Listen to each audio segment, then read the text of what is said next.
Hi everyone, welcome to Online Job Update. WBCHO recruitment সংক্রান্ত কিছু গুরুত্বপূর্ণ এবং ইম্পর্টেন্ট ইনফরমেটিভ আপডেট নিয়ে আলোচনা করব তোমাদের সাথে।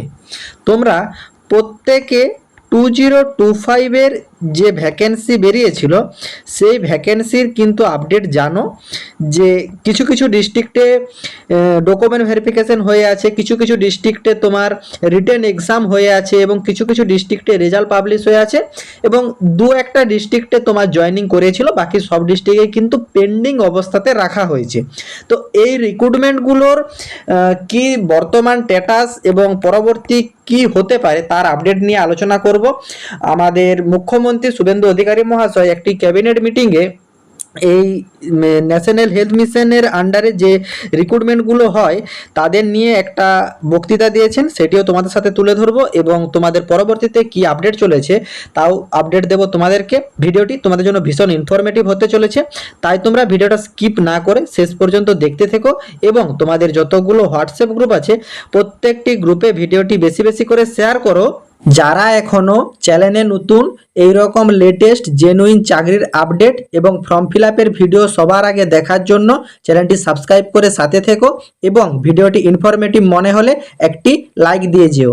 অ্যাট ফার্স্ট তোমাদের জানিয়ে দিই, এই বিভিন্ন ডিস্ট্রিক্টের যে সিএইচও রিক্রুটমেন্টগুলো হয়ে থাকে এগুলি কিন্তু ন্যাশনাল হেলথ মিশন NHM এর আন্ডারে হয়ে থাকে। এই ন্যাশনাল হেলথ মিশনটা অ্যাকচুয়ালি সেন্ট্রাল গভর্নমেন্ট এবং স্টেট গভর্নমেন্টের মিলিত একটা সংস্থা। এর মাধ্যমে আমাদের কিন্তু সিএইচও সহ রিক্রুটমেন্টগুলো হয়ে থাকে এবং এর যে ইনফ্রাস্ট্রাকচার এটা কিন্তু সম্পূর্ণ ন্যাশনাল হেলথ মিশনের উপরই ডিপেন্ড করে এবং প্রত্যেকটা ভ্যাকেন্সি নোটিফিকেশন যখন আউট হয় তোমরা লক্ষ্য করবে যে সিএইচও রিক্রুটমেন্টের নোটিফিকেশনগুলোতে ন্যাশনাল হেলথ মিশনের কথা কিন্তু উল্লেখ করা থাকে।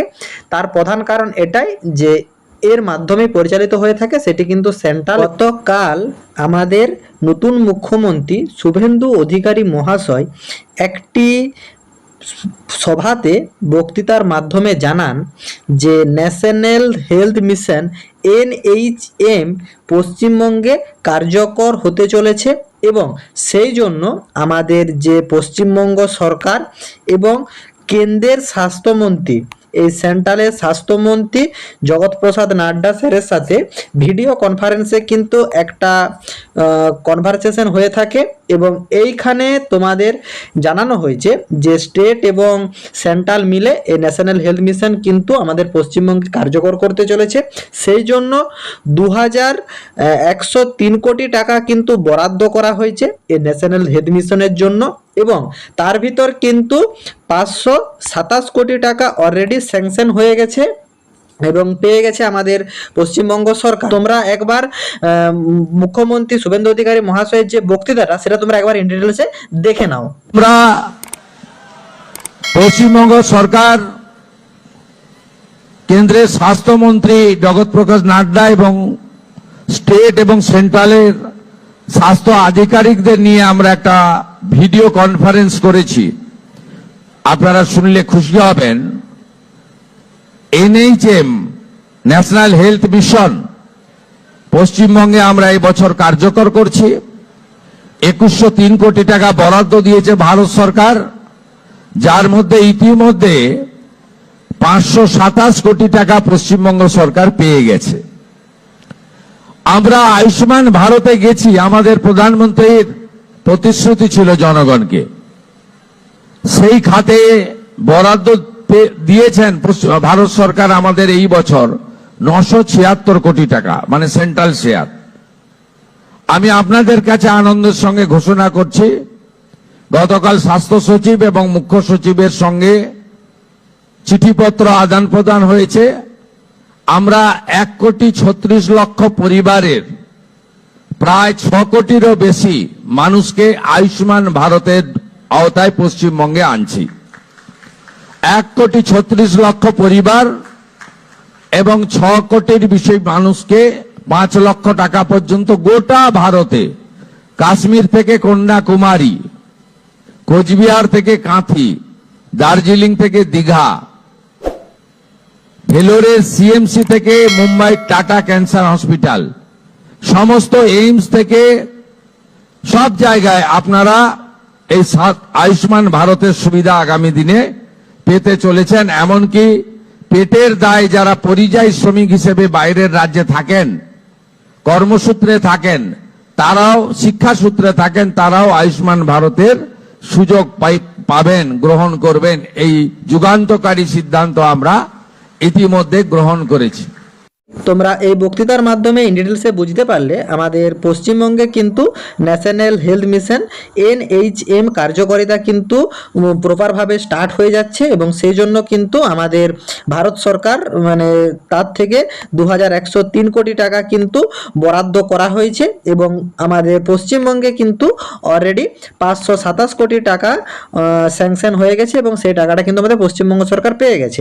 অতএব তোমাদের এই ন্যাশনাল হেলথ মিশনের থেকে যেসব রিক্রুটমেন্টগুলো হয়ে থাকে, তোমাদের যে CHO রিক্রুটমেন্ট এছাড়া আদার্স যেসব রিক্রুটমেন্টগুলো হয়ে থাকে, মূলত সেই রিক্রুটমেন্টগুলো তোমাদের পূর্ববর্তী বছরে 2025 এর যে ভ্যাকেন্সি রিলিজ করা হয়েছিল সেইখানে কিন্তু কিছু ডিস্ট্রিক্টে অলরেডি ক্যান্ডিডেটকে সিলেক্ট করে নেওয়া হয়েছে। সেরকম কিন্তু মানে ডিস্ট্রিক্টের সংখ্যা খুবই কম, এক থেকে দুটা ডিস্ট্রিক্টের মতন আশা করি হয়েছিল, প্রপার আমারও এখন মনে পড়ছে না, মানে বেশ কিছু ডিস্ট্রিক্ট নয়, 2-4টা ডিস্ট্রিক্টের মধ্যে শুধুমাত্র সিলেকশন হয়েছিল, বাকি সব ডিস্ট্রিক্টে কিন্তু পেন্ডিং অবস্থায় আছে।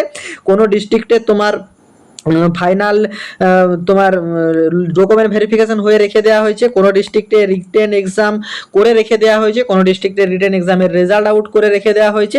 মানে এই রকম অবস্থাতে কিন্তু ম্যাক্সিমাম ডিস্ট্রিক্টেই পড়ে আছে। তোমাদের কিন্তু ফাইনাল সিলেকশন অনলি ফর 2-3টা ডিস্ট্রিক্টেই করা হয়েছিল, বাকি সব ডিস্ট্রিক্টে কিন্তু পেন্ডিং অবস্থায় আছে। তো সেগুলো তোমার প্রবাবিলিটি থাকছে এই আমাদের যে নতুন বাজেট, এই বাজেট অধিবেশন অতিক্রান্ত হওয়ার পর, মানে 22শে জুন যে বাজেট অধিবেশন থাকছে, এই অধিবেশন অতিক্রান্ত হওয়ার পর এই CHOর পরবর্তী যে স্ট্রাকচারগুলো, সেই স্ট্রাকচারগুলো ক্লিয়ার হয়ে যাবে, রিক্রুটমেন্ট স্ট্রাকচারটা। এবং তোমাদের যেটা একটা গুড নিউজের প্রবাবিলিটিও মানে বুঝতে পারা যাচ্ছে যে ন্যাশনাল হেলথ মিশনটাও কিন্তু এবারে এটা পার্মানেন্টের দিকে এগানোর চিন্তা ভাবনা করছে সরকার। তো পুরোটাই কিন্তু পরবর্তীতে যা আপডেট আসবে সেটা তোমাদের অফিসিয়ালি নোটিফিকেশন না আসা পর্যন্ত ইন্ডিটেলসে বুঝতে পারা যাচ্ছে না, কিন্তু তোমাদের যেটা একটা প্রবাবিলিটি থাকছে যে 25-এর যে রিক্রুটমেন্টগুলো সেগুলো কিন্তু খুব জলদি সাকসেস করা হবে এবং এটা কিন্তু একটা পার্মানেন্টের সম্ভাবনা দেখতে পাওয়া যাচ্ছে। আশা করি বর্তমানে তোমাদের ন্যাশনাল হেলথ মিশনের আন্ডারে যেসব রিক্রুটমেন্টগুলো হয়ে থাকে, মূলত CHO রিক্রুটমেন্টের বর্তমান কি আপডেট সেটা তোমরা ইন্ডিটেলসে বুঝতে পেরেছো। কারো যদি কোনো জায়গাতে কোনোরূপ কোয়ারি থাকে কমেন্ট বক্সে কমেন্ট করো, আমি রিপ্লাই করব। এবং যেসব ক্যান্ডিডেটরা আমাদের মাধ্যমে স্টাফ নার্স গ্রেড 2 এর এক্সামের জন্য প্রিপারেশন নিতে চাও, তোমরা কিন্তু কমেন্ট বক্সে কমেন্ট করো। বোর্ডের তরফ থেকে তোমাদের যে সিলেবাস প্রোভাইড করেছে সেই সিলেবাসের প্রত্যেকটা টপিকের উপর important question, study materials, guidance এবং তোমাদের সিলেবাস কভার হওয়ার পর কিন্তু মক টেস্টেরও সুবিধা থাকছে। যেসব ক্যান্ডিডেটরা আমাদের মাধ্যমে স্টাফ নার্স গ্রেড 2 এর এক্সামের প্রিপারেশন নিতে চাও, তোমরা কমেন্ট বক্সে কমেন্ট করো। টাটা।